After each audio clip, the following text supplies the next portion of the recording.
So to kick things off, I'm going to show you how much the pound goes into Indian rupees and what the exchange rate is like. At the moment, for £1 you can get 85 Indian rupees. £5 is equal to 428 rupees. £10 equal to 857 Indian rupees. £50, 4,287. And £100 is equal to 8,575 Indian rupees.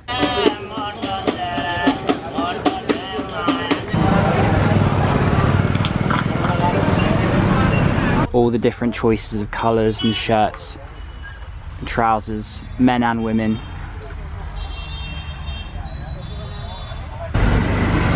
These trousers, how much for these? This 250, my friend. 250. And t-shirts? This 250, this 250, 100? 200. 200. Cool. And how about these? This 350. 350. Good quality restaurant. Different curries for under 200 rupees.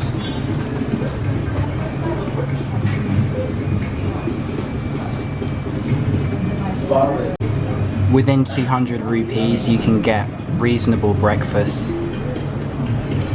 So this is another westernized place in Paharganj. You can see for breakfast you can get good deals. There's even western food here if you don't fancy eating Indian. Different types of rice, biryani, vegetable dishes, and meat.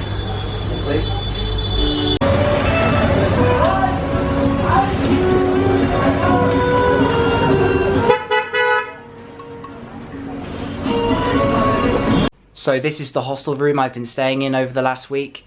That's my bed down there. As you can see, it's a comfortable modern hostel and it's 549 rupees per night.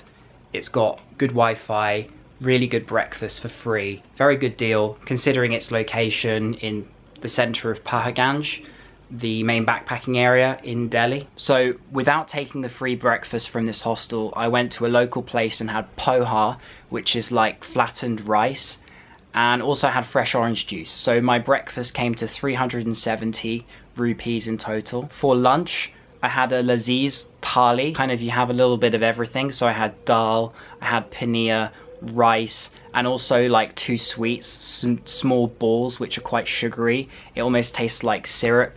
Indians love their sweets, packed with sugar. If you try LAZEEZ or milkshakes or even the chai, it's so sweet. Sometimes you have to ask them to put less sugar in, but if you like sweet food, then you're gonna love India. So including that bottle of water, my lunch came to 226 Indian rupees. For dinner, I had a traditional Delhi dish, which is the vegetarian version of butter chicken. So I had paneer butter masala with steamed rice, which was one of the best curries I've ever had. And including a bottle of water, my dinner came to 310 Indian rupees.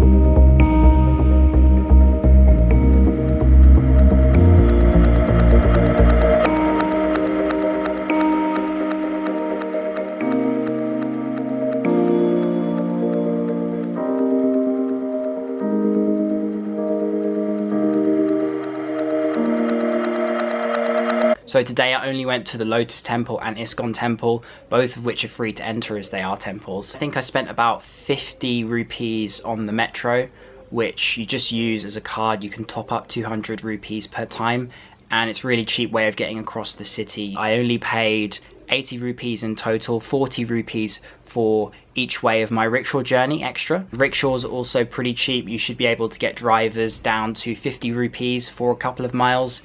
I think that's reasonable for a foreigner. I think Indians might even be able to pay less. So in total, I only spent money today on my hostel room, breakfast, lunch, dinner, about 50 rupees on the metro, and also 80 rupees for my rickshaw journeys. So in total, when I add up all the costs of things I've spent today, it comes to 1,585 Indian rupees, which is, as you can see here, is equal to £18.60, and that's with a better exchange rate. You know, I paid 79 rupees to the pound at the airport when I exchanged my money, so you can imagine this is just over £20. Of course, you can do India far cheaper than that. You can eat at really cheap places, you can eat with street food, you can take the free hostel breakfast. You don't have to necessarily take the metro. You could take really cheap taxis if you have a SIM card using Ola or Uber.